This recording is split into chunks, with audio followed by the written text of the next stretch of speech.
नमस्ते हिंदुस्तान में ममता पेन्युली काले आज एसएसआर की मृत्यु की सीबीआई की डिमांड के ऊपर जो महाराष्ट्र के गृह मंत्री श्री अनिल देशमुख जी का बयान है उसके बारे में कुछ बातें करने के लिए उपस्थित हुई हूं। मैं बिल्कुल शॉक्ड नहीं हूं, सरप्राइज नहीं हूं कि उन्होंने ये मना कर दिया है इस केस को सीबीआई को देने के लिए। ये तो होना ही था क्योंकि इनकी फितरत रही है कि जब भी जनता का विश्वास इन पर होता है, जनता न्याय की मांग करती है, ये इस तरीके के ही जवाब लेकर के सामने आते हैं। आप मुझे ये बताइए कि अगर आपसे जनता ये चाह रही है कि आप इस केस को सीबीआई को दे दो तो आपको परेशानी क्या है देने में? क्या प्रॉब्लम है आपको देने में? आप उठा करके दे दीजिए ना। अगर आपका मन साफ है, आपका इंटेंशन साफ है और आप चाहते हैं कि आपका वो बच्चा जो आप ही के मुंबई में रहता था, आपके महाराष्ट्र में रहता था, आपका टैक्स पेयर था, वो जो है आज उसकी मौत हो गई है, उसकी कत्ल हो गया है, उसको इंसाफ मिले। क्यों नहीं चाहते आप तो उसके पिता के समान, बड़े भाई के समान हैं, तो दे दीजिए आप इस केस को उठा करके। और आप ये बात कैसे कह रहे हैं कि उसके साथ कोई फूल प्ले नहीं हुआ है? सारे एविडेंस पब्लिक डोमेन में है। सारी जनता जो है इस बात को ले लेकर के सोशल मीडिया के सामने आ रही है। तो आपको क्या लगता है कि हम लोगों को क्या कोई सपना आ रहा है? हम स्टोरीज कुक अप कर रहे हैं, हम कहानियां गढ़ते हैं और उसके बाद आपके सामने आ रहे हैं। चलिए आप खुद ही, मैं आपसे कुछ चीजें पूछ लेना चाहती हूं जो बहुत बार सोशल मीडिया में आ चुकी हैं। आप ये बताइए, इतना हट्टा कट्टा, इतना लंबा चौड़ा लड़का एक पंखे से लटक करके मरता है, लेकिन उस पंखे की एक छोटी सी कील तक नहीं निकलती, उसकी ब्लेड इतनी सी नहीं मुड़ती, उस कमरे में कोई स्टूल नहीं है जिसमें खड़े होकर के वो लटक गया, उसने कंप्लीट फुल हैंगिंग करी है, पार्शियल हैंगिंग करी है, इसका कोई पता नहीं है। जूस के गिलास की क्या कहानी है ये पता नहीं है। वहां पर जो लोग उपस्थित थे वो लॉकडाउन के समय पर दरवाजा तोड़ने के बजाय जो इंस्टेंट रिएक्शन होना चाहिए वो जाते हैं ताले वाले को ढूंढने के लिए और ताला वाला उनको मिल जाता है जबकि लॉकडाउन चल रहा है। इसके अलावा बहुत सारी ऐसे एविडेंसेस हैं जिसमें यह भी बात है कि सुसाइड नोट उसका नहीं है। वहां पर जो लड़का डायरी लिखता है, जो हर चीज लिखता था, जो इतना ऑर्गेनाइज्ड था, वो एक सुसाइड नोट छोड़ करके नहीं गया है। मेंटली वो स्टेबल था, फिट था, उसको कोई प्रॉब्लम नहीं थी। लेकिन ये थ्योरी बिल्ड करके सब लोगों के दिमाग में डालने की कोशिश की जाती है कि वो डिप्रेस्ड था, स्किज़ोफ्रेनिक था। लेकिन हम नहीं मान रहे हैं और आपकी ये नैतिक जिम्मेदारी बनती है सरकार में, महाराष्ट्र सरकार में रहने के नाते, वहां का गृह मंत्री होने के नाते या मुख्यमंत्री होने के नाते, कि आप जनता के हर सवाल का जवाब दें। जनता, ये अधिकार है हमारा कानून, हमारा संविधान हमें अधिकार देता है कि हम आपसे पूछें और आप हमें जवाब दें। और आप कहते हैं कि नहीं, आप सीबीआई को जांच नहीं करने देंगे क्योंकि भैया हमारी पुलिस केपेबल है। सर प्लीज, हमें ये नहीं, हम कहते हैं कि हमें खाकी वर्दी पर डाउट है, लेकिन आपकी पुलिस पर अभी तो हमको उसकी कैपेबिलिटी पर डाउट है। मैं याद दिला देना चाहती हूं आपको पालघर का केस। आपने पालघर के केस के टाइम पर भी ट्वीट किया था देशमुख जी कि ये जो हत्या हुई है वो जो है कोई प्लान मर्डर नहीं है, उनको चोर समझा गया और मारा गया, चोर समझा गया। और वही क्लोजर रिपोर्ट आपके जो सीआईडी ने चार्जशीट दाखिल करी है उसमें वो कहते हैं कि कोई प्लान मर्डर नहीं थी, कोई कंस्पिरेसी नहीं थी। वो जो संत लोग थे उनको वहां पर, उन लोगों ने, वहां के लोकल लोगों ने पाल करके सोचा कि ये बच्चा उठाने वाले चोर हैं। संत, जूना अखाड़ा के दो संत महाराज और उनका ड्राइवर जो चुपचाप अपनी गाड़ी से ट्रैवल कर रहे थे वहां से, उनको आप लोगों ने चोर साबित कर दिया। 70 साल के बुजुर्ग व्यक्ति को, क्या वो पैदल चल के किसी के घर में झांक रहे थे, कूद रहे थे? आपके घर में बच्चा चुराने आए थे? आपके किसी मंत्री के घर में बच्चा चुराने आए थे? आपके किसी पुलिस वाले के घर में बच्चा चुराने आए थे?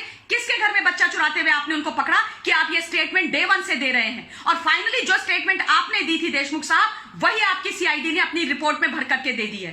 तो क्या समझे हम कि ये मन आप लोगों ने बना लिया था बिना इन्वेस्टिगेशन किए हुए कि यही फेट होगा इस रिपोर्ट का, इस कहानी का?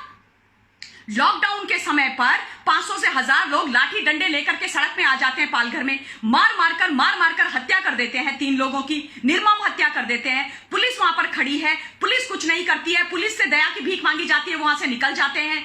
और आप कह रहे हैं कि ये प्लान्ड मर्डर नहीं है, ये प्लान्ड मर्डर नहीं है, लोग चुपचाप निकल रहे हैं। कैसे इतने 500-1000 लोगों को पता लग गया कि 3 लोग गाड़ी से निकल रहे हैं? इसका जवाब है। और आप कहते हैं कि आपकी पुलिस रिएक्ट नहीं कर पाई क्योंकि वो डर गए, पुलिस वाले डर गए। अरे अगर वो डरते हैं और वो खाकी वर्दी पहन करके अपनी जान बचाने के लिए वहां से भाग जाते हैं लेकिन अपनी ड्यूटी नहीं निभाते हैं और उन 3 लोगों को नहीं बचाते उन दरिंदों से, तो उनको पुलिस में रहने का कोई हक नहीं है। उनको खाकी वर्दी पहनने का कोई हक नहीं है। उनको खाकी उतार करके उनको डिसमिस कीजिए और जेल में डालिए आप, क्योंकि पुलिस की वर्दी खाकी की बहुत जिम्मेदारी होती है। हमारा भरोसा है उस वर्दी पर, इस देश का भरोसा है। और आप कहते हैं कि वो डर गए। कैसी बात कर रहे हैं गृह मंत्री साहब आप? आपको पता है कि आपके सीआईडी और आप लोग क्या बात कर रहे हैं?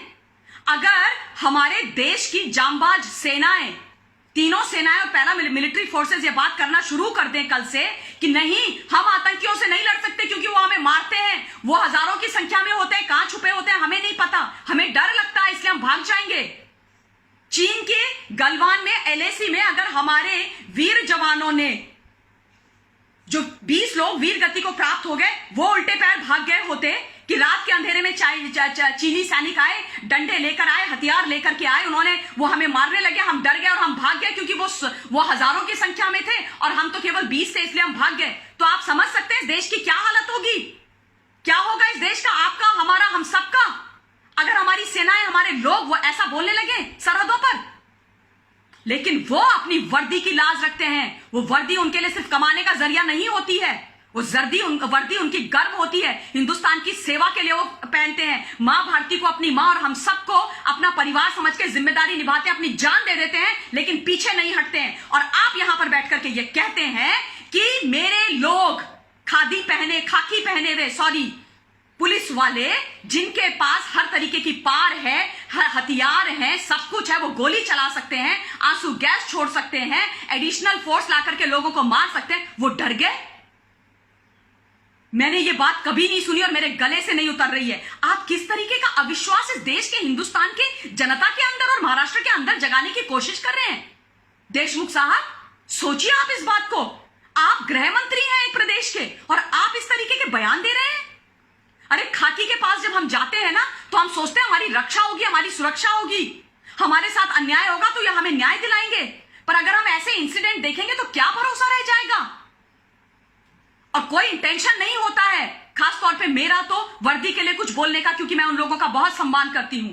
किंतु जिस तरीके का मंजर हमने अभी यूपी में भी देखा था कि हमारे वहां पर 8 वीर जवान पुलिस के वीर गति को प्राप्त हो गया उस कायर विकास दुबे के हाथों, उसका कारण था खाकी पहने हुए जयचंद, जिन्होंने अपनी वर्दी, अपनी ड्यूटी, अपने लोगों और अपने उन साथियों के साथ अन्याय किया, धोखा किया, इसलिए वो मारे गए।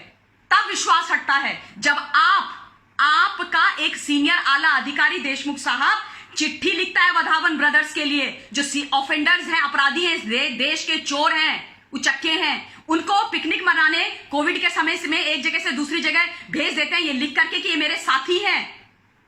तब आप लोगों पर शक होता है। मैं बार बार ये चीजें रिपीट कर रही हूं क्योंकि ये इंसिडेंट अभी के हैं, इंसिडेंट्स तो बहुत हैं, लेकिन ये अभी 3-4 महीने की बातें हैं, इसलिए बार बार बोलते हैं। और इसलिए मैं बोल रही हूं कि मुझे तो आप पर भरोसा ही नहीं है कि आप न्याय करेंगे एसएसआर के साथ, जैसे आपने पालघर के साथ किया है। जो बोली आपने शुरू में बोली थी वही अब सीआईडी वाले बोल रहे हैं। तो अगर आप आज कहते हैं कि नहीं ये आत्महत्या है, ये हत्या नहीं है, आप ऐसी क्लोजर रिपोर्ट भर देंगे। और हम सारे लोग कह रहे हैं आप एक प्रेस कॉन्फ्रेंस करके एक एक प्रश्न का जवाब दे दीजिए, हमको करवा दीजिए अपनी पुलिस का प्रेस कॉन्फ्रेंस हम सबके सामने। या आप ये कह रहे हैं कि करोड़ों लोग जो इतने दुखी हैं, हम दुखी हैं, हम परेशान हैं, हम जानना चाहते हैं कि एक व्यक्ति की दिन दहाड़े इतनी निर्मम हत्या क्या हो गई, कौन लोग उसके पीछे हैं, क्या चल रहा है बॉलीवुड के अंदर।